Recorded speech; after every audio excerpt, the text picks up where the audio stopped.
Welcome to Healing Generations, a podcast creating a dialogue uplifting the importance of healing, strengthening, and supporting our communities, and that addresses the disparities and inequities in communities of color. Healing Generations is brought to you by the Healing Generations Institute, a collaborative initiative of the National Compadres Network and the Brotherhood of Elders. Be sure to subscribe to stay up to date on our new releases. Bendiciones, and welcome once again, everyone, to the Healing Generations podcast. My name is Susanna Armijo of the National Compadres Network. I want to begin, first of all, by acknowledging, as always, Creator and the ancestors, and all of you and all of your ancestors as well. I'd like to welcome you to part 2 of a presentation that was started last week entitled Mothers in the Movement. And in this podcast, you will hear the profound words and spirit of 5 mujer leaders from communities across the country that will share their struggle, their stories, and their blessings and successes that they've experienced along their way on their journey. So thank you once again for joining us as we continue to listen to part 2 of Mothers in the Movement. I wanted to turn to Angell and ask you, what healing practices guide you in your work and this journey? And what are some of the challenges and wisdoms that you've pulled from the healing practices that you draw on? Thank you. Thank you so much for that question. So as I mentioned earlier, reconnecting and reclaiming my ancestral medicine, whether it's the oral tradition of storytelling and relearning about the history of my people, connecting to Tonantzin, Mother Earth in a good way, using the sacred ceremonial ways such as the Temazcal, song, dance, rest, and decolonizing my way of living and working, eliminating certain things that I know cause me harm and being brave and bold to do things differently than we've been doing them in the way that we have since this land was stolen, since our culture was stolen, since our ways were stolen, really being bold and stepping into a space. And an example of that is like as an executive director, how I lead, how I put in as an example, like I am not the one that's going to be sitting there working 75 hours a week, first and foremost, because of my health and the health of my family, but also because I need to role model for the young mujeres that work with me that that's not the way it's going to happen. That's not the way it's going to go. And there are other organizations who work their people to the bone. But that's, I have to be bold and I have to be brave and say, nah, we're not do that anymore. We're decolonizing. We're not going with the okie doke anymore. And so, for me, being able to really center myself in what decolonizing, and not only decolonizing, but re-indigenizing, reclaiming those good ways.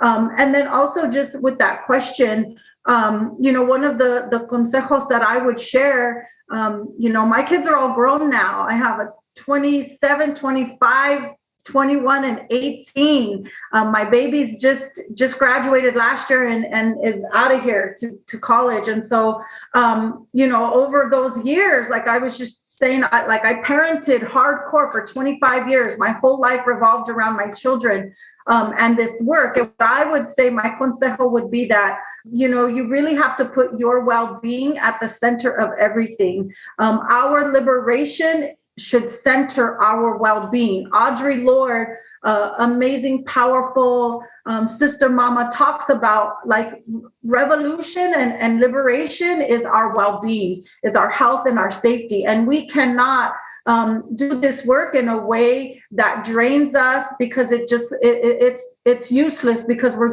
we're causing more harm, and that círculo goes in a way that's not good. So my consejo would be, not that you asked, but I'm going to share that you should really, center your well-being before anything else, because then you're able to care for your family in a good way. You're able to lead in a good way. And I'm coming into this different phase of my life where so many people are looking at me on how to carry this work forward. And so I have to be really intentional about the messages that I want to send young people to make sure that they're rooting themselves in true liberation. And to me, that is healing and wellness and balance. So I'll just leave that there. Thank you. Thank you. I'll turn it to Maestra Laura. If you could share some of the healing practices that you've incorporated in your work in organizing. I know just seeing you in action, those are one and the same. And so sharing a little bit with us what that looks like for you.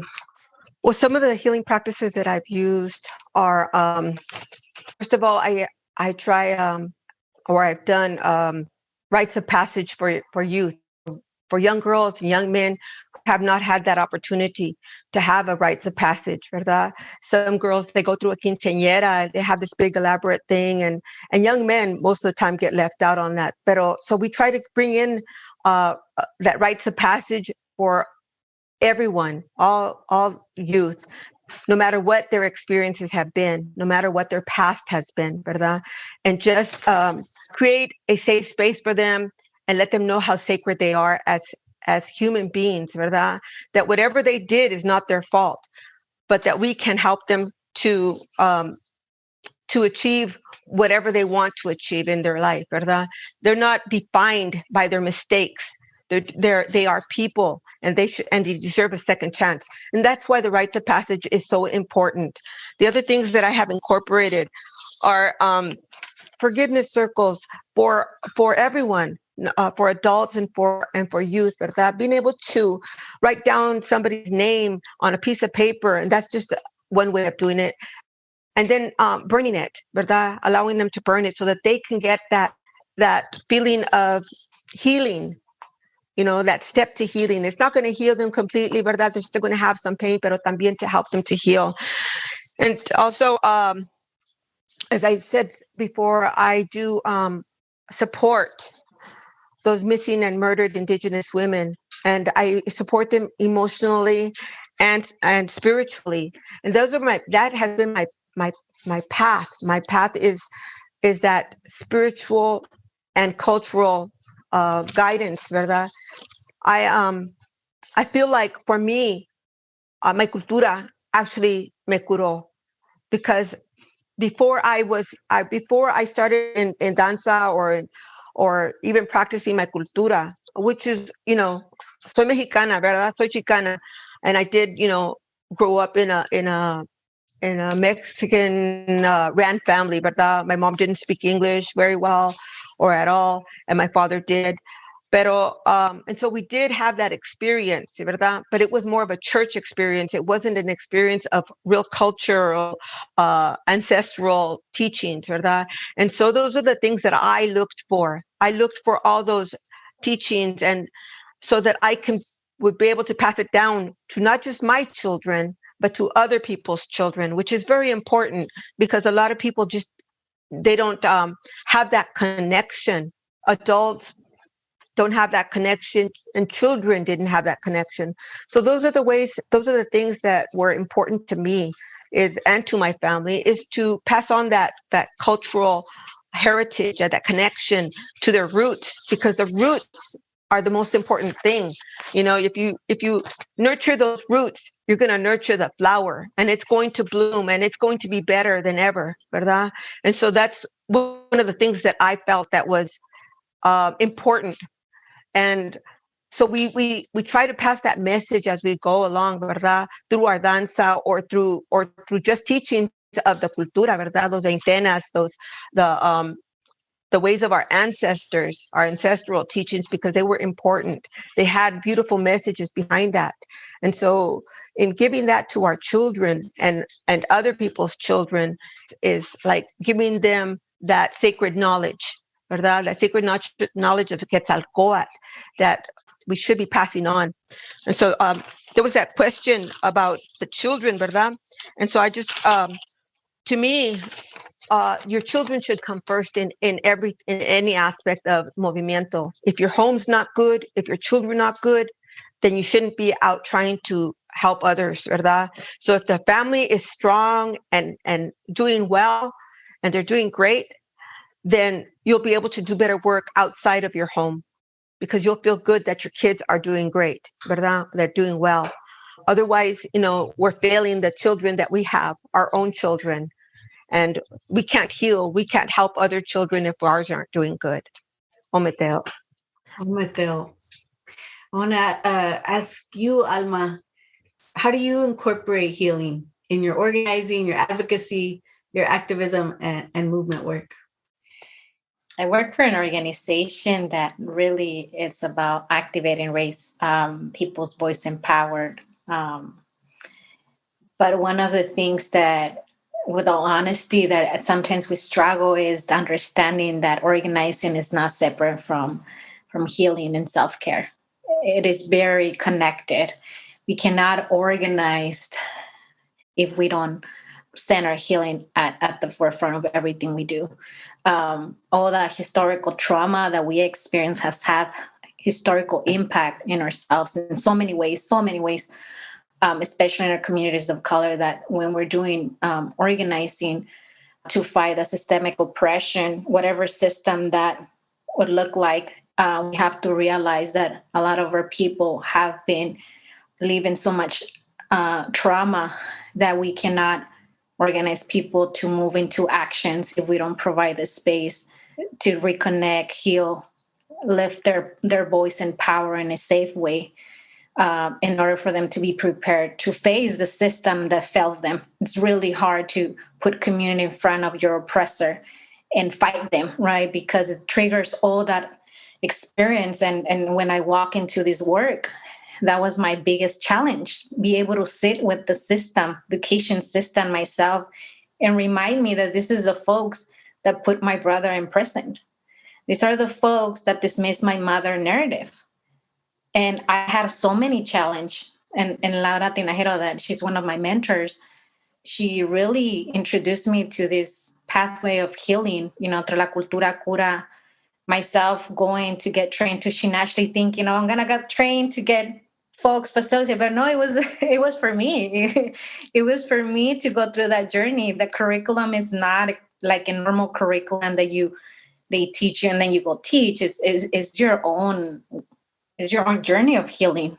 If you have to go through it in order for you to be a model with other young girls and other young folks. So I had a challenge because I was not in this stage of my own healing to be able to do that. So it has been a really tough process.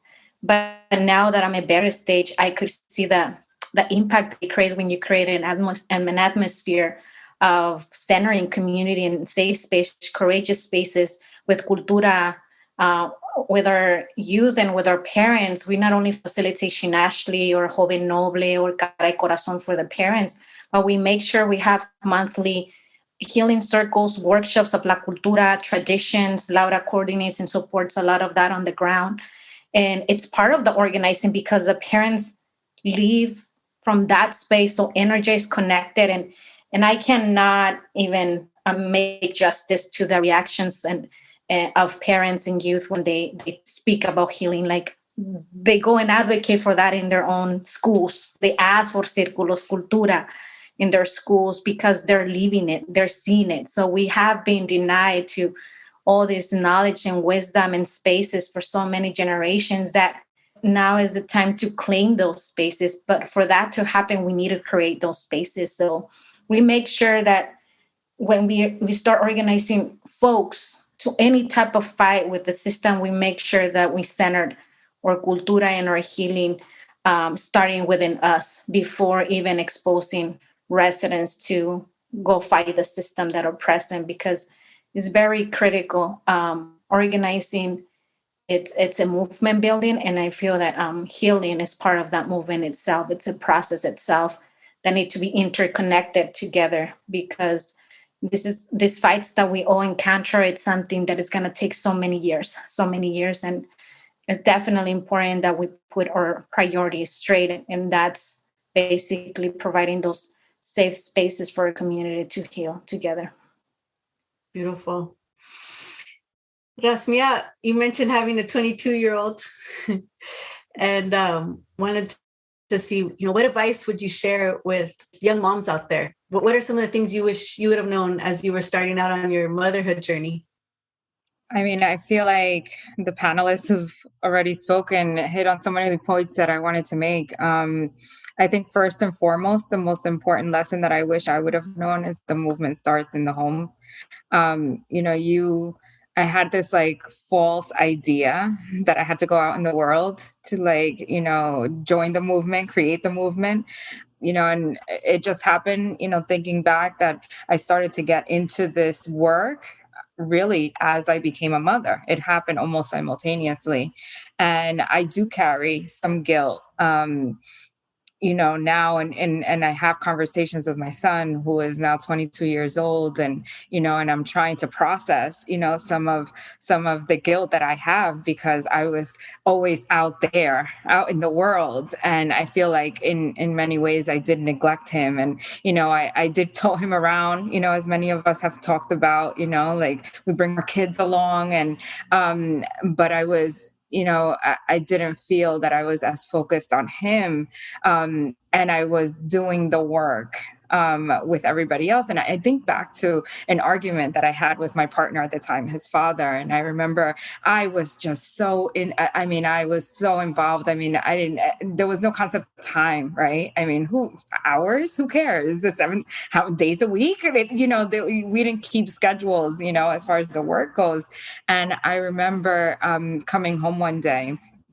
And, I was just so excited and I was like, my kids, and my kids did this and my kids did that. And we achieved this. And I remember him stopping me and yelling. And he was like, those aren't your kids. Your kid is right here. And I remember like being upset, right? I was like, he doesn't get it. He doesn't get it, right? No, these are my kids. These are, it's the community. And I was just so passionate and the energy and but now I get what he was saying, right? Like, now years later, I feel like I would tell mothers, the work starts at home. And then those practices, you perfect them in your home. You perfect them in that role as a mother, and you're able to take that into the world, right? And do it even better. And I mean, I really, honestly, that's probably one of my only regrets. If I had to say regrets, I don't think it's regrets because, as I mentioned before, you learn from it. Rosa, when you mentioned being the daughter of organizers and feeling like you had, gotten that alternative, right? Like teachings, in the conversations I have with my son, he sounds just like you. He says, what? I loved it. I learned so much. He just graduated college and so much of that he brought into, his classes, and he would call me super proud and say, Mom, I'm taking this class and I was able to talk about, these issues that nobody in the class, was even thinking about. I was able to bring in perspective that nobody else was thinking about. So, in many ways it worked out. But, if I had to give any advice is, just so much of the work begins at home, and not feeling like guilt that sometimes you just need to focus on that. And you're no less a movement, involved in the movement because you give that energy to your home environment and you find that balance. Raising a conscious young man. I wanna pass the palabra now to Luissana and ask you to share, how do you balance motherhood and the work that you do in the community? What does that look like for you? For me, Rosa and everyone, and thank you for everyone for sharing. I echo a lot of what you've reflected here. For me, it's making sure that everything I do and wherever I go, that my kids can come.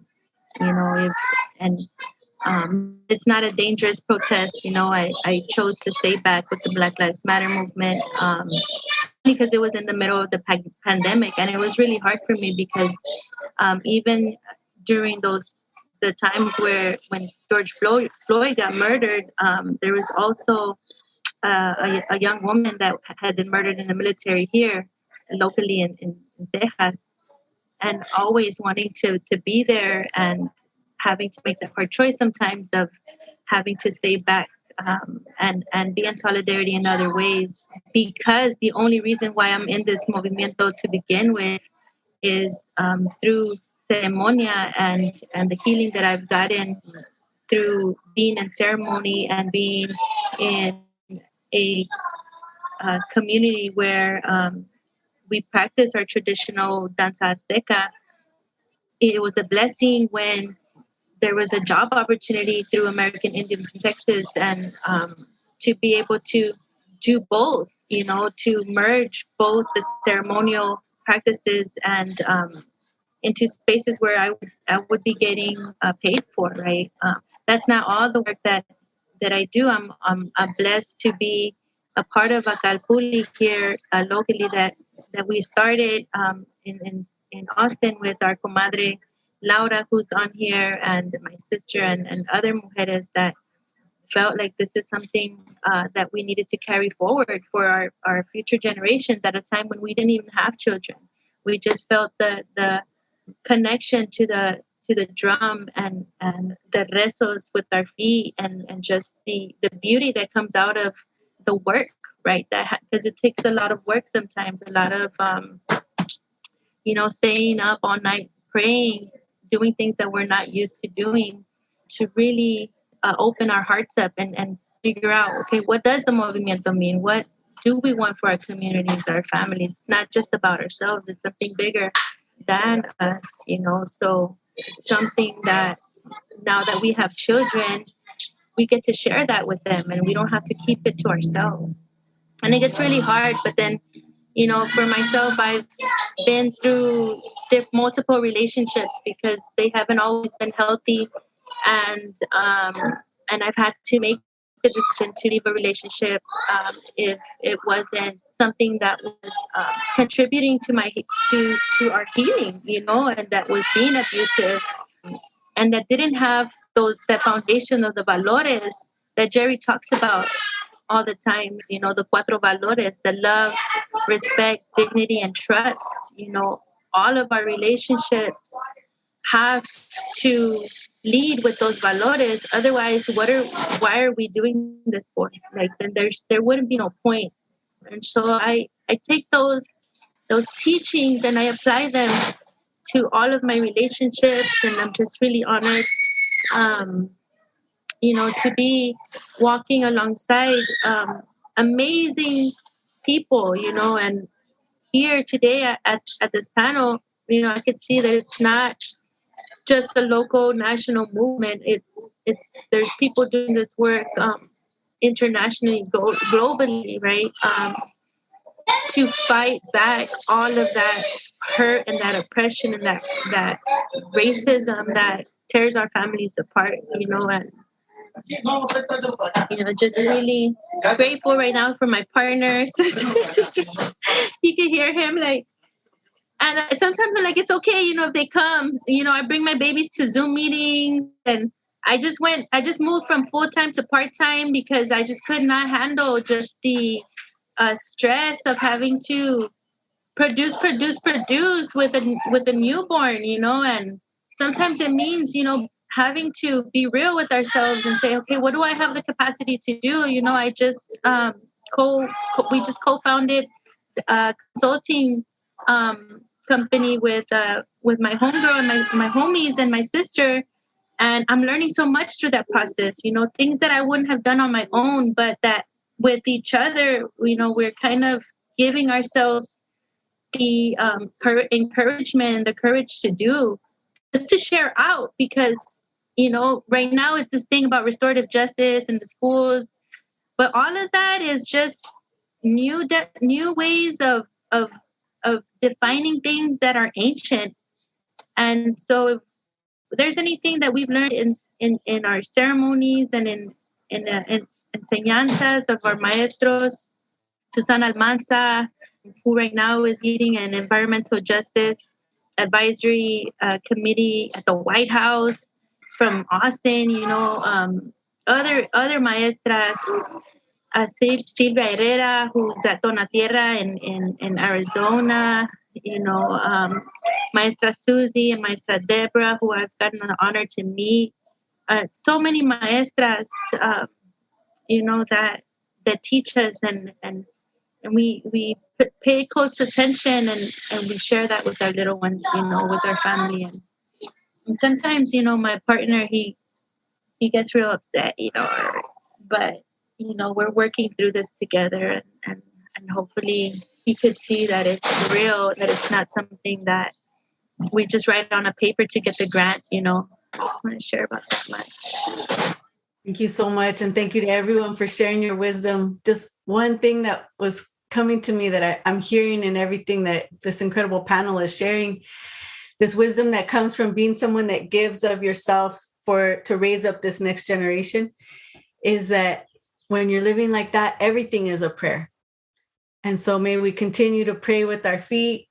May we continue to pray with all of our actions and how we live each day. Gracias. Tlazocamati.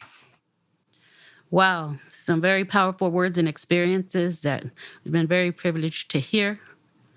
Again, we'd like to thank all of them for being so willing to share their hearts and spirits with all of us. With that, we also like to thank you once again for joining us and ask you to please share this podcast with others and give us your feedback. Once again, thank you to all the mujeres, to all of you for everything that you do, all the mujeres that do this work in your own communities, all the mothers, and all the mothers that have come before us. We thank you once again. And until next time, adelante. Bendiciones to all of you. Gracias. For more information about Healing Generations and the Healing Generations Institute, visit nationalcompadresnetwork.org and be sure to subscribe to stay up to date with our new releases.